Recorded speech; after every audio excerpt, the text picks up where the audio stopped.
So, continuation po ito ng ating laws of exponent.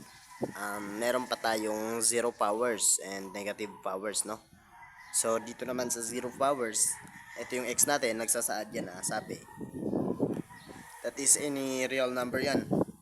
Any natural number yung x po natin. Let's say, gawin natin siyang whole number. Let's say 3 raised to 0, no?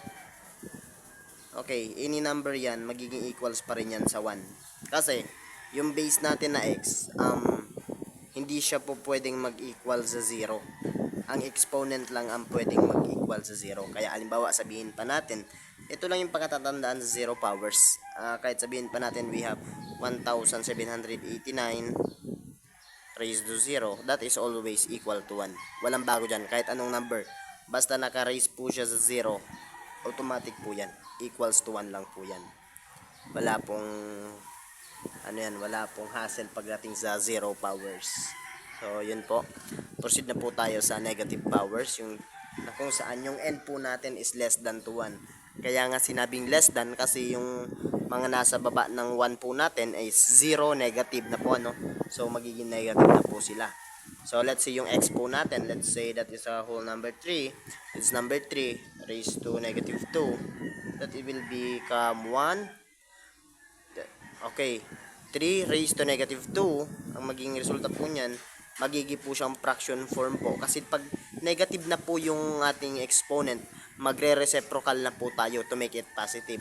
So, yung 3 raised to negative 2, pupunta po siya dito sa baba, pero magiging positive na po yung exponent niya, hindi na po magiging negative.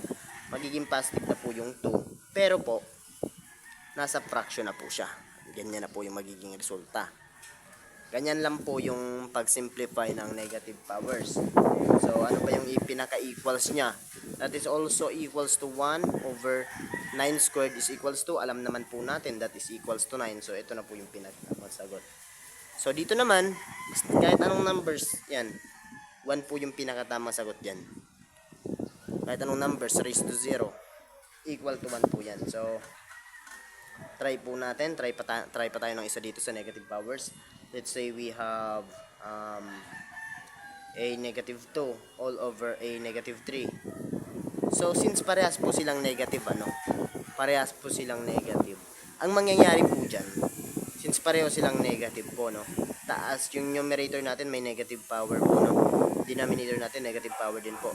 Di ba po ginagawa natin, nagre-reciprocal po tayo. Reciprocate po, no? So, ganun din po yung mangyayari dito. Yung a, negative 2, yung raised to negative 2, eto, magiging positive na po yan. 2 na po, magiging positive na po. Yung negative po dito, yan, denominator dito, magiging numerator na po siya, at magiging positive na din po yan. Nakukuha po. So, alam naman natin sa division of, sa pag-divide po ng same base po, di ba? Ang nangyayari po, kapag ganito na, pag nagdi-divide po tayo, di ba po anong ginagawa sa exponent natin?